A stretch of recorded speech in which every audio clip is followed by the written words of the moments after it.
million was taken into captivity. This is over 100 million people. Mm-hmm. Now, once these people were taken into captivity, 30 million went on those forced marches from the interior of Africa to the Atlantic Ocean. On that forced march, approximately 8 million of those people died, leaving 22 million to reach the Atlantic Ocean. Once they reached the Atlantic Ocean, they were held in captivity for months at a time, ill-fed, no clothes, stripped naked, treated worse than an animal. 4 million people died on the coast, waiting for the ships to arrive. Then once the ships arrived, we had 18 million was loaded onto the slave ships for the transatlantic slave voyage.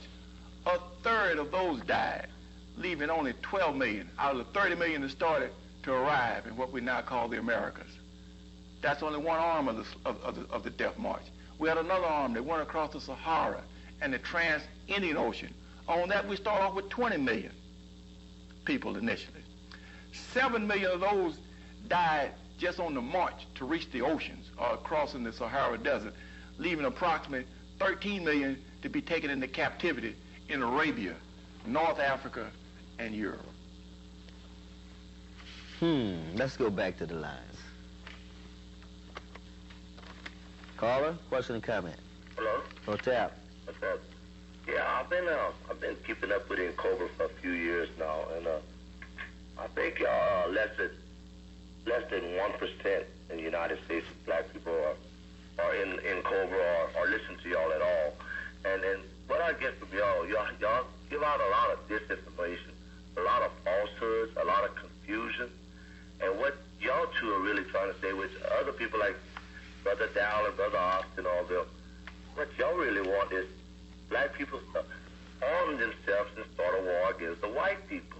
I mean, that's all y'all trying to do. Y'all out sitting right there, stupid, trying to make war against the white people. I mean, seriously, man, what y'all trying to do? Get to the point, man. What's your question? My question is, y'all got all kind of papers. Who drew this? You was there to draw this? I mean, we know there was slavery. There was slavery in Egypt. We know that. We know the Egyptians. I have a question for you. I have a question for you. When you say there was slavery in Egypt, what documentation are you using to say there was slavery in Egypt? God's word. In other words, you're using the Bible. That's right. Are you aware that there's no documentation outside of the Bible that the Egyptians or the Kemet people ever held slaves? Let me tell you something. I was watching, they were looking at Egyptian tombs. They were finding some tombs. They got like 10,000 mummies they were uncovering.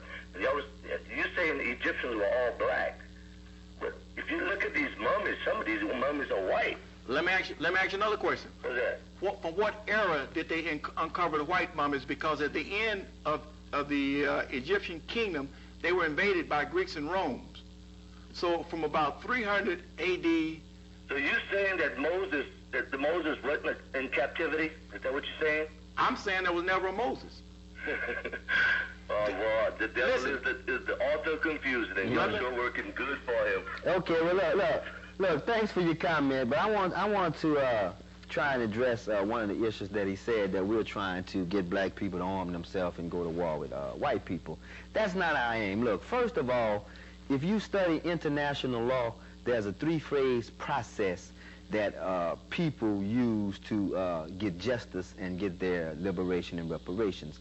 The first step is to file a legal claim, and we've done that within COBRA and several other organizations that have filed a legal claim against this wicked government, okay? That's step number one. Now, once we've used up all legal remedies and proved our case, and they still refuse to pay us, then we make a demand, okay, where we say we want our reparations, we want our full citizenships, we want all of the things that war against crime, crimes against humanity, all of those things. We put a demand on it, we put a time limit on it, and we say we want our money by this time, and if you don't give it to us, then we go to step 3, and that's to get it by any means necessary. In international law, that provides that if you are held captivity and you cannot get justice, then you can get it by any means necessary. And I say, yes, we make war on them the way they made war on us, but we want to do it by the legal means, and the first steps is make our legal claim, make the demand, and then step 3 is to get it by any means necessary. And I would say one other thing.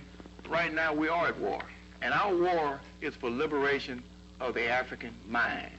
The chains have been taken off, but the chains remain on our minds. We think and act as slaves. What we're talking about is freeing our mind so we can stand up and talk and act like free people. Okay, let's try it again.